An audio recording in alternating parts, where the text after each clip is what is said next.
Ja, na Slovenskem imamo veliko energetskih, tako rečem, konferenc, ne.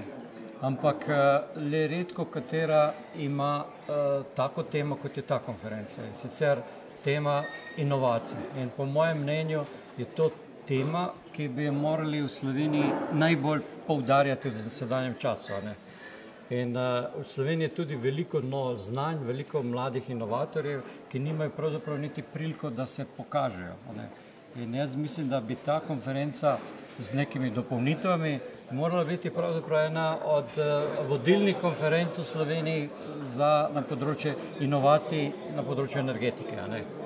In mi zdaj prihajamo v neko novo družbo, eni pravijo temu tretja tehnološka revolucija, ne, ali pa hitrejša evolucija, a ne, in prav bo ta ležala na inovacijah, ne. Zato podpiram to konferenco in zato sem tukaj tretje leto pri vas.